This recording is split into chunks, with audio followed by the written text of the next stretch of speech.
నమస్తే, నా పేరు Tankasala Srinivas. Welcome to S9 news. ముందుగా హెడ్లైన్స్. పాలమూరు జిల్లాలో వైభవంగా ప్రారంభమైన దేవి శరన్నవరాత్రి ఉత్సవాలు. ఆలయాలకు పోటెత్తిన భక్తులు. బతుకమ్మ ఉత్సవాలను ఘనంగా నిర్వహించాలి. రెవెన్యూ మీటింగ్ హాల్లో అధికారులతో సమీక్షించిన డిఆర్ఓ భాస్కర్. జీవో 146ను వెంటనే రద్దు చేయాలంటూ మహబూబ్నగర్ ఆర్డీఓ కార్యాలయం ఎదుట టీడీపీ నేతల ధర్నా. మంత్రి హరీష్ రావు అక్రమాలను ప్రోత్సహిస్తున్నాడని మండిపాటు. ప్రైవేటు బీఈడీ కళాశాలల యాజమాన్యాలతో పాలమూరు యూనివర్సిటీ వైస్ ఛాన్సలర్ భాగ్యనారాయణ సమావేశం. డెవలప్మెంట్ ఫీజులు రద్దు చేయాలని యాజమాన్యాల డిమాండ్. మంగళవారం నుండి ప్రారంభమైన నవరాత్రి ఉత్సవాలను జిల్లా కేంద్రంలోని సింహగిరి శ్రీ లక్ష్మీ నరసింహస్వామి ఆలయంలో స్థానిక ఎమ్మెల్యే శ్రీనివాస్ గౌడ్ ప్రారంభించారు. రైస్ మిల్ అసోసియేషన్ కార్యాలయం నుండి అమ్మవారి పట్టు వస్త్రాలను పలు వీధుల గుండా బాజా భజంత్రీలతో కళాకారుల బృందాలతో పాదయాత్రగా ఆలయానికి తీసుకొచ్చారు. బాలా త్రిపుర సుందరిగా అలంకరించిన అమ్మవారికి ప్రత్యేక పూజలు నిర్వహించారు. ఈ సందర్భంగా ఎమ్మెల్యే శ్రీనివాస్ గౌడ్ మాట్లాడుతూ నవరాత్రి ఉత్సవాలను పట్టణ ప్రజలు వైభవంగా జరుపుకోవాలని పిలుపునిచ్చారు. నవరాత్రి ఉత్సవాల సందర్భంగా ప్రజలను ఎల్లవేళలా సుఖశాంతులతో జీవించేలా అమ్మవారు చూడాలని ఎమ్మెల్యే ఆకాంక్షించారు. ఆలయ కమిటీ చైర్మన్ నీలకంఠం తదితరులు ఈ కార్యక్రమంలో పాల్గొన్నారు.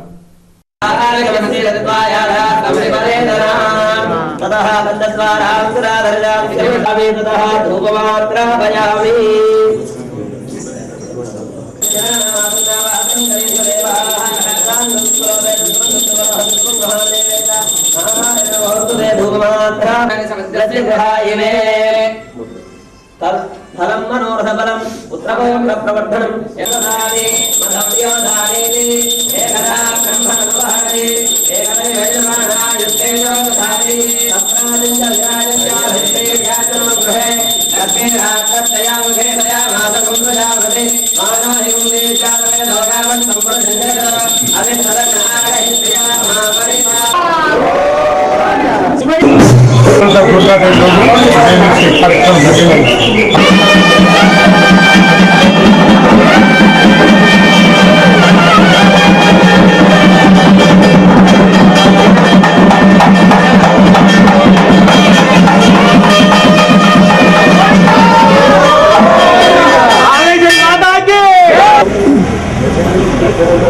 గుడులకు కానీ గోపాలకు కానీ జాతరలకు కానీ పుష్కరాలకు కానీ తెలంగాణ ప్రాంతంలో ఆదరణ పెట్టుకున్నారు.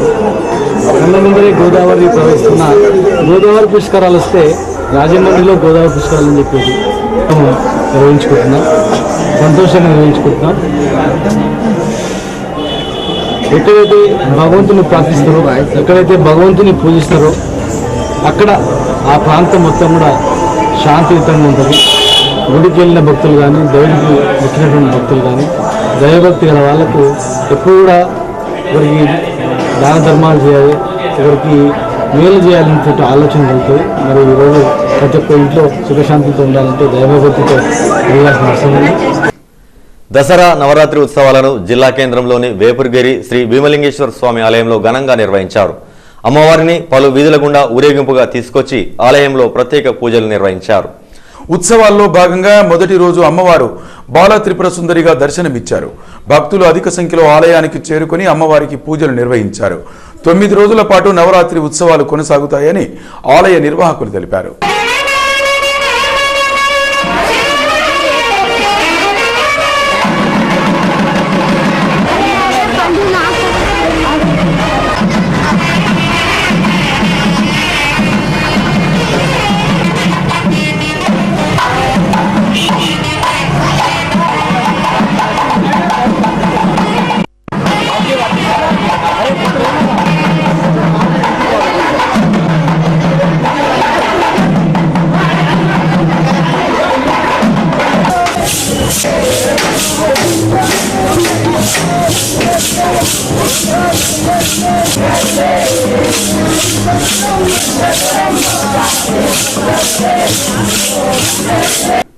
పాలమూరు యూనివర్సిటీలో ప్రైవేటు బీఈడీ కళాశాలల ప్రిన్సిపల్స్తో వైస్ ఛాన్సలర్ భాగ్యనారాయణ సమావేశం ఏర్పాటు చేయగా తెలంగాణ బీఈడీ అభ్యర్థుల సంఘం ఆధ్వర్యంలో నిరసన కార్యక్రమాన్ని చేపట్టారు. ఈ సందర్భంగా వారు మాట్లాడుతూ గతంలో జిల్లాలో 42 బీఈడీ కళాశాలలు ఉండగా ప్రస్తుతం అవి 30కి పడిపోయాయని, దీంతో బీఈడీ చదివే విద్యార్థులకు ఎన్నో సమస్యలు ఎదురవుతున్నాయని వారు ఆందోళన వ్యక్తం చేశారు. అంతేకాకుండా 65 సంవత్సరాలు పైబడిన వారు మాత్రమే బీఈడీ కళాశాలలకు ప్రిన్సిపాల్స్గా వ్యవహరించాల్సి ఉండగా ఇందుకు విరుద్ధంగా యాజమాన్యాలు నిబంధనలకు నీలొదిలిన యూనివర్సిటీ అధికారులు పట్టించుకోవడం లేదని ఆరోపించారు. నిబంధనలకు విరుద్ధంగా వ్యవహరిస్తున్న కళాశాలల యాజమాన్యంపై వెంటనే చర్యలు తీసుకోవాలని వారు డిమాండ్ చేశారు. తెలంగాణ బీఈడీ అభ్యర్థుల సంఘం జిల్లా అధ్యక్షుడిని ఈరోజు పాలమూరు యూనివర్సిటీలో అనుబంధంగా ఉన్న అన్ని బీఈడీ కళాశాల ప్రిన్సిపల్లతో సమావేశం ఏర్పడడం జరిగింది. అన్ని కళాశాలలు ఇంతకుముందు పాలమూరు జిల్లాలో 42 బీఈడీ కళాశాలలు ఉంటే ఇప్పుడు 30 కళాశాలలో ఉన్నాయి.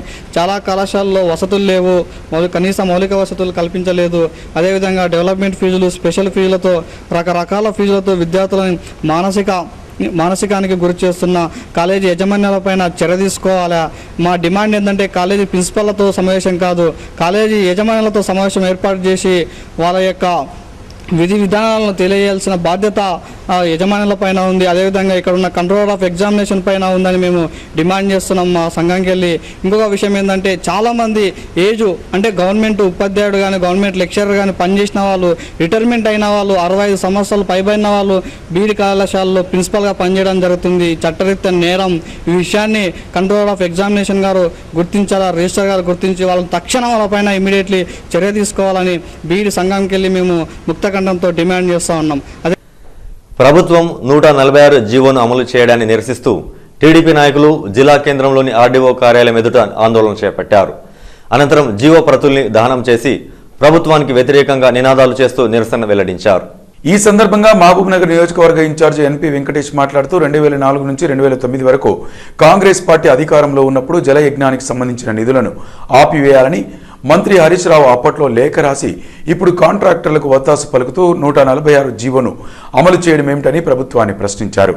కోట్ల రూపాయలు కాంట్రాక్టర్లకు ఇచ్చి బినామీ పేర్లతో నడిపించి ప్రజల సొమ్మును కొల్లగొట్టారని ప్రభుత్వం ప్రయత్నిస్తుందన్నారు. రైతాంగాన్ని కాపాడేందుకు టీడీపీ ఆధ్వర్యంలో ప్రభుత్వం మెడలు వంచుతామన్నారు. రైతులు చనిపోతుంటే వారిని పరామర్శించకుండా ప్రభుత్వం సంబరాలు చేసుకోవడం విడ్డూరంగా ఉందన్నారు. మిత్రపక్షాలతో కలిసి రైతు సమస్యలపై ఉద్యమిస్తామన్నారు. అవినీతి అసమర్థత టిఆర్ఎస్ ప్రభుత్వం వెంటనే, అవినీతి అసమర్థత టిఆర్ఎస్ ప్రభుత్వం వెంటనే, జీవో 146 వెంటనే, జీవో 146 వెంటనే, జీవో 146 కింద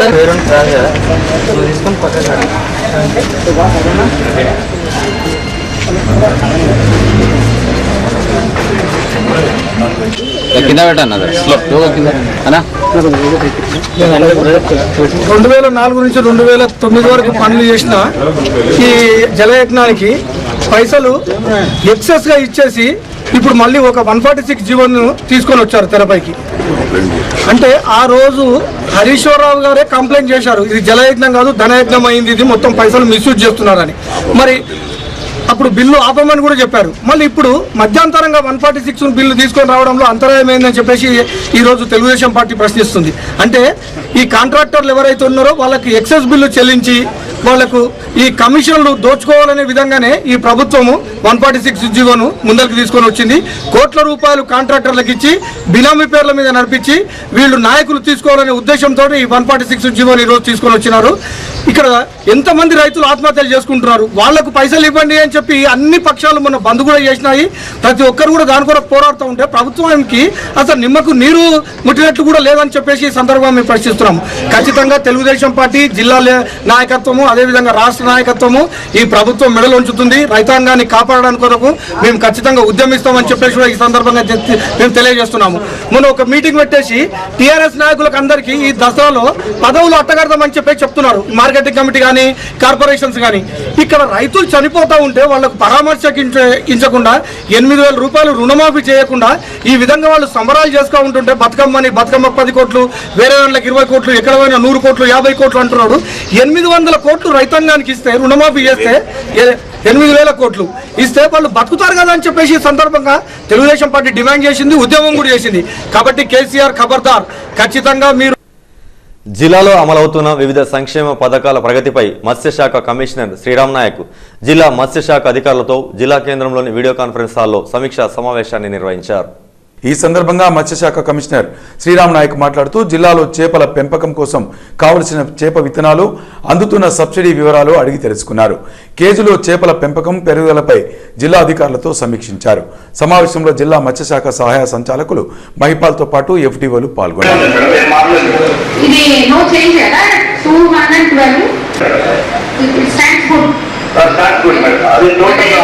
ఆర్డర్స్ ఇచ్చినాక మనం చేంజ్ రిజర్వాయర్స్ హైదరాబాద్ 13 ఇచ్చిన ఉంది మేడం. మా ఆదిలాబాద్ రిజర్వాయర్ 13 ఉన్నాయి మేడం. దీని ఫీజు రిక్వైర్మెంట్ వచ్చేసి 300 ఎఫెక్టివ్ స్ప్రెడ్ ఏరియా చెప్పండి. దాని తర్వాత seed requirement water spread area total water. BC ఉపాధ్యాయ సంఘం జిల్లా కార్యవర్గ సమావేశం జిల్లా కేంద్రంలోని R&B అతిథి గృహంలో నిర్వహించారు. సంఘం జిల్లా అధ్యక్షుడు కృష్ణుడు అధ్యక్షతన జరిగిన ఈ సమావేశంలో సంఘం నూతన కార్యవర్గాన్ని ఎన్నుకున్నారు. జిల్లా ప్రధాన కార్యదర్శిగా రాజశేఖర్ గౌడ్, ఉపాధ్యక్షులుగా వెంకటేశ్వర్లు, రాష్ట్ర ప్రధాన కార్యదర్శిగా రాములు, ఆర్గనైజర్గా గురుప్రసాద్ తదితరులను ఏకగ్రీవంగా ఎన్నుకున్నారు. ఈ సందర్భంగా జిల్లా అధ్యక్షుడు కృష్ణుడు మాట్లాడుతూ ఉపాధ్యాయ సమస్యలపై తమ సంఘం నిరంతరం కృషి చేస్తుందని అన్నారు. నాయకుడిగా చూడాలని అనుకునే మిత్రులలో నేను ఒక మిత్రుడిని. నా విషయం ఈ జిల్లాలో ఎంఆర్పీఎస్ మూమెంట్ తీసుకొచ్చి దాదాపు 2 సంవత్సరాలు లాంగ్లో పెట్టి 96, 97 ఎందుకంటే అప్పుడు ఎవరికి తెలియదు ఎంఆర్పీఎస్. ఇక్కడ పిల్లలంతా మాదిగల పిల్లలంతా ఎంప్లాయీస్ ఎక్కువ ఎడ్యుకేషన్ కూడా లేదు. కొంత నిర్మాణం చేసి ఈరోజు సతీష్ మాదిగ, రాయకట్టి, సింగిరెడ్డి బాబు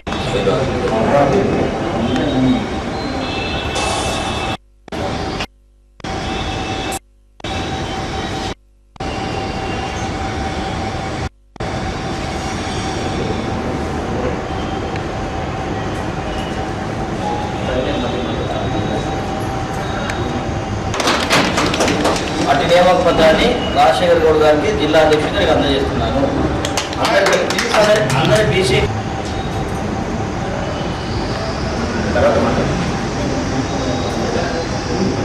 చాలా ఉత్సాహంగా అందరూ కూడా నాకు ఉత్సాహాన్ని నింపారు మీ మాటల ద్వారా. ఎందుకంటే 2013లో బీసీ ఉపాధ్యాయ సంఘం మహబూబ్నగర్ జిల్లాలో ప్రారంభం చేయడం జరిగింది.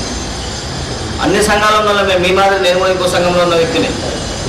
అయితే అందరం కూడా అదే అన్ని విషయాలు ఏంటంటే ఆయా వాళ్ళ యొక్క సొంత భావజాలాన్ని మన మైండ్లో చొప్పిస్తూ వాళ్ళ మాటలు మన ద్వారా మాట్లాడిస్తుంది.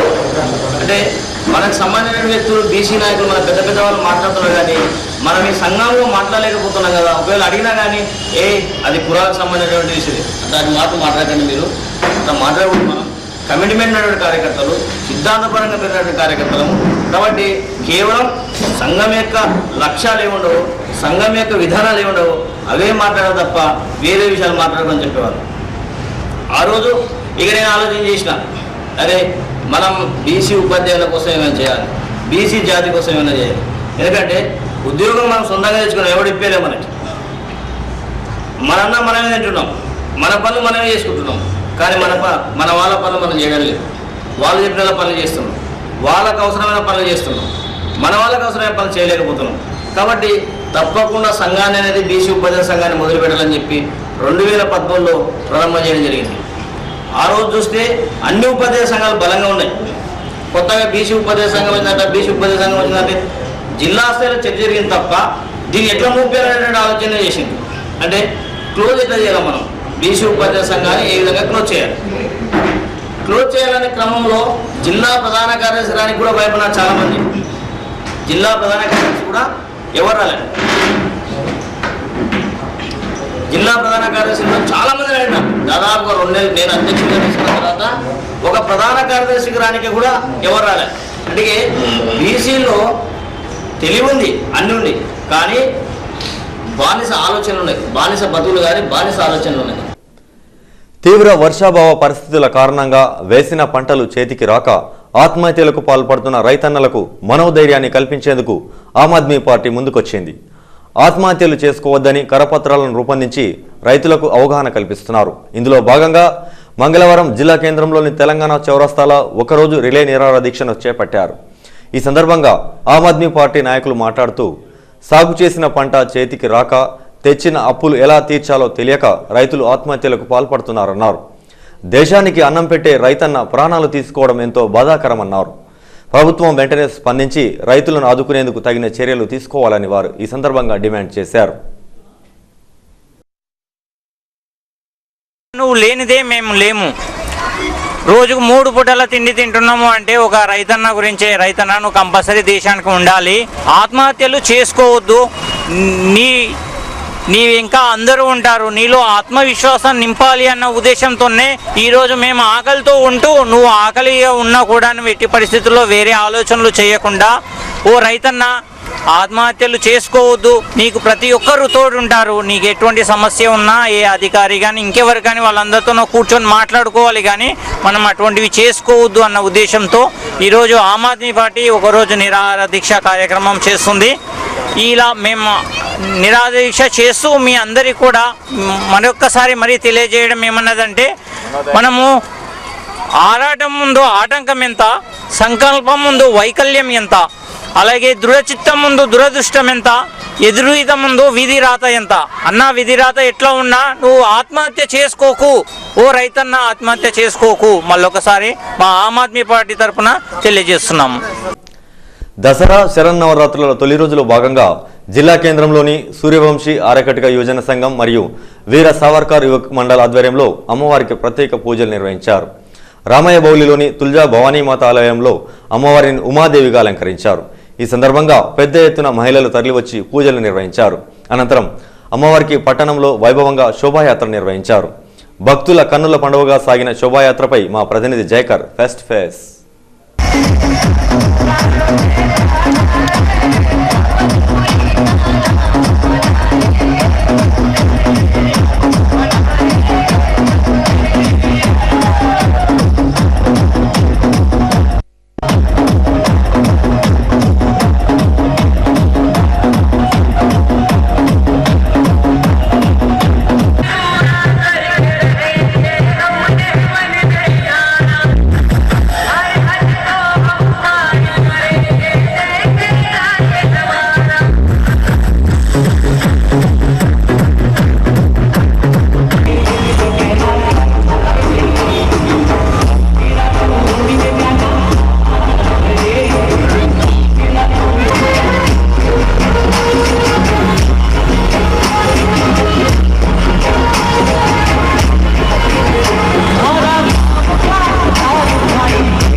నవరాత్రి ఉత్సవాలు ప్రారంభమవుతున్నాయి. అయితే మహబూబ్నగర్ పట్టణంలో కూడా రామయ్య బోలికి చెందిన ఆర్యకట్క యువజన సంఘం వారు కూడా భారీ ఎత్తున అమ్మవారిని ప్రతిష్ఠించేందుకు ఊరేగింపుగా అమ్మవారిని తీసుకెళ్తున్నారు. ఇక్కడ ఉన్న మన మహిళలు కోలాటంతో పాటు చిన్నపిల్లలు కూడా ఆనందోత్సవాలతో అమ్మవారిని ఊరేగింపుగా తీసుకెళ్తున్నారు. ఇక్కడ ఉన్న మహిళలను అడిగి తెలుసుకుందాం. చెప్పండి, ఈరోజు అమ్మవారిని ఊరేగింపుగా తీసుకొని మీరు 9 రోజుల పాటు ఎలా అమ్మవారిని ప్రతిష్ఠిస్తారు? మేము ఒక్కొక్క రోజు ఒక్కొక్క అవతారంలోనూ అమ్మవారిని ప్రతిష్టాపన చేసి పూజ చేసుకుంటాము. ప్రతిరోజు సాయంత్రం 6:30కు కుంకుమార్చన, ప్రతిరోజు మహిళలందరూ కలిసి కుంకుమార్చన చేస్తాము. మరి ఉదయము అభిషేకము, మరి అమ్మవారికి అలంకరణ, ప్రతిరోజు ఒక్కొక్క రోజు ఒక్కొక్క అలంకరణ చేస్తాము అన్నమాట. శాకాంబరి రోజు కూరగాయలతో అలంకరణ చేస్తాము. మరి లక్ష్మీదేవి అవతారం రోజు మేము అన్ని రూపాయలతో 1,00,000 3-4 లక్షలతో అలంకరణ చేస్తుంటాం అన్నమాట. అంటే మీరు చెప్పండి, మొత్తం అందరూ మహిళలు కూడా ఈరోజు భారీ ఎత్తున ఏకమై అందరూ సంతోషంగా ఊరేగింపు తీసుకెళ్తున్నారు. మీరు ఎలా ఈ దసరా పండుగ ఉత్సవాలు, నవరాత్రి ఉత్సవాలు ఎలా జరుపుకుంటారు? మేము చాలా ఆనందంగా జరుపుకుంటున్నాము. మేము కోలాటం ఆడతాం, బతుకమ్మ ఆడుతూ ఉంటాం. చాలా ఆనందంగా మాతను ఊరేగింపుతో తీసుకెళ్తూ ఉంటాము. మొత్తానికి ఇక్కడ మహబూబ్నగర్ పట్టణంలోని రామయ్యపల్లి ఆర్యకట్క యువజన సంఘం వారు అద్భుతంగా చిన్నపిల్లలు కోలాటంతో డీజే సౌండ్ డాన్సులతో ఇక్కడ అమ్మవారిని ఊరేగింపుగా తీసుకెళ్తున్నారు. అయితే మీరు చెప్పండి చిన్నపిల్లలతో సహా ఇక్కడ ఊరేగింపుగా ఎలా ప్రతిష్ఠిస్తారు అమ్మవారు? ప్రతి సంవత్సరం లాగానే ఈ సంవత్సరం కూడా మా గల్లీ పండుగనే అనుకుంటాం. మేము ప్రతి సంవత్సరం కూడా నవరాత్రిలో జరిగే ప్రతి రోజు 9 రోజులు కూడా మా గల్లీలో ఒక దానిలాగానే ఉంటుంది. గల్లీ పండుగ లాగానే వేసుకుంటాము. చిన్నలు పెద్దలు మా స్త్రీలందరం కూడా పాల్గొంటాం. అధిక సంఖ్యలో పాల్గొని కుంకుమార్చనలు, అభిషేకాలు చాలా విధంగా చేసుకుంటాం. అంటే నేటి నుంచి జరగబోయే నవరాత్రి ఉత్సవాల్ని మేము అద్భుతంగా ఉత్సవాలు జరుపుకుంటాము. మా ప్రాంతంలోని మహిళలతో పాటు పట్టణ ప్రజలందరూ సుఖశాంతితో ఉండాలని ఇక్కడే కాలనీవాసులు చెప్తున్నారు. కెమెరా పర్సన్ రమేష్తో Jayakar, S9 news, clock tower. Bathukamma పండుగను జిల్లా వ్యాప్తంగా ఘనంగా నిర్వహించాలని జిల్లా రెవెన్యూ అధికారి భాస్కర్ అధికారులను ఆదేశించారు. రెవెన్యూ సమావేశ మందిరంలో బతుకమ్మ ఉత్సవాల నిర్వహణపై సమావేశాన్ని నిర్వహించారు. ఈ సందర్భంగా డిఆర్ఓ మాట్లాడుతూ రోజువారీగా ప్రభుత్వ కార్యాలయాల్లో బతుకమ్మ పండుగను నిర్వహించాలని, ఈ వేడుకలకు కలెక్టర్, జాయింట్ కలెక్టర్, ప్రజాప్రతినిధులు హాజరవుతారని చెప్పారు. జిల్లాలోని చరిత్ర గల గ్రామాలను గుర్తించి వాటి ప్రాముఖ్యతను తెలియజెప్పాలని సూచించారు. మండల స్థాయిలో ప్రథమ, ద్వితీయ, తృతీయ స్థానాలు సాధించిన వారు డివిజన్ కేంద్రాల్లో పాల్గొంటారన్నారు. మండలాల్లో గెలుపొందిన వారు జిల్లా స్థాయిలో పాల్గొంటారన్నారు. జిల్లా స్థాయిలో గెలుపొందిన వారిని ఈ నెల 21న జిల్లా కేంద్రం నుండి 100 మందిని మహిళా కళాకారులను రాష్ట్ర స్థాయి ఉత్సవాల్లో పాల్గొనేందుకు ఏర్పాట్లు చేయాలని డిపిఆర్ఓను ఆదేశించారు. మన బతుకమ్మ ఏదైతే లోగో ఉందో దాన్ని అన్ని చౌరస్తాలలో పెట్టించాలనేది కూడా చెప్పారు. సో అది కూడా మేము అరేంజ్ చేస్తాం ఇక్కడ జిల్లా హెడ్ క్వార్టర్ వరకు.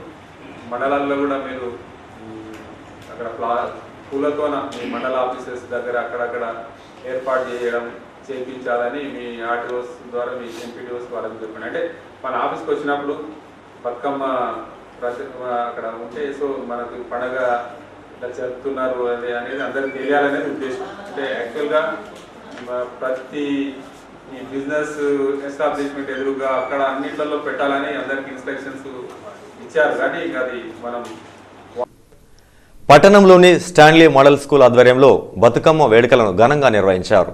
పాఠశాల ఉపాధ్యాయులు, విద్యార్థులు వివిధ రకాల పూలతో తయారు చేసిన బతుకమ్మలను పాఠశాల ఆవరణలో ఉంచి పాటలు పాడుతూ నృత్యాలు చేశారు.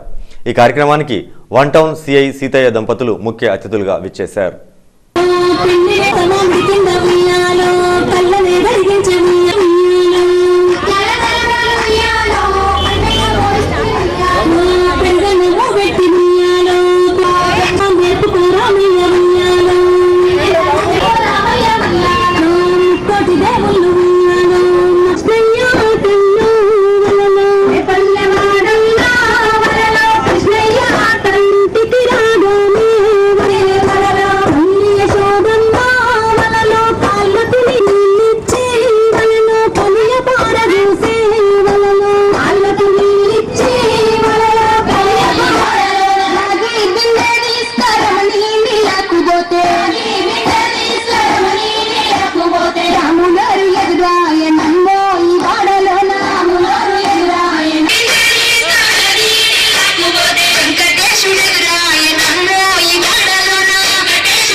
ఇవి బులెటిన్లోని విశేషాలు. మరిన్ని వార్తల కోసం చూస్తూనే ఉండండి S9 న్యూస్. ప్రతి దృశ్యం మన జిల్లాదే.